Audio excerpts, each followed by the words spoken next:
মাগুরা ও কুড়িগ্রামে পানিতে ডুবে 4 শিশুর মৃত্যু হয়েছে। এছাড়াও বরিশাল ও কুষ্টিয়ায় মিলেছে 2 জনের মরদেহ।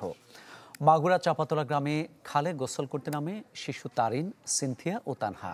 কিছু সময় পর তাদের খোঁজাখুঁজি শুরু করেন স্বজনরা। পরে খাল থেকে ডুবন্ত অবস্থায় তাদের উদ্ধার করে নেওয়া হয় স্থানীয় হাসপাতালে। সেখানে চিকিৎসক জানান, হাসপাতালে আনার আগেই তাদের মৃত্যু হয়েছে। কুড়িগ্রামের 5 গাছেতে শাপলা তুলতে গিয়ে নৌকা থেকে পড়ে মমিন নামে এক শিশুর মৃত্যু হয়েছে। এছাড়াও বরিশালে এক যুবকের ঝুলন্ত মরদেহ উদ্ধার করা হয়েছে। আর কুষ্টিয়ায় মিলেছে অজ্ঞাত নারীর মরদেহ।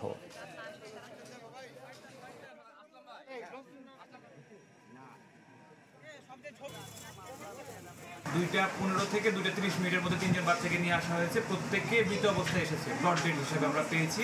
পালস, বিপি সকল কিছু আনরেকর্ডেবল এবং নট পালপেবল এবং অ্যাবসেন্ট ছিল। গলায় ফাঁস দিয়ে ঝুলিয়ে আছেন। তারা দেখে সংবাদ দিলে আমরা আসি, তাকে উদ্ধার করি। আপাতত তাকে উদ্ধার করে আইনগত পরিস্থিতি শ্রোতল করা হয়েছে। শ্রোতলে পরে তাকে পোষণে পাঠাবো। পোষণের রিপোর্ট অনুসারে কাজ হবে। আর তদন্ত করে প্রকৃত ঘটনা বের করা জানা যাবে যে ঘটনা আসলে কী ঘটছে।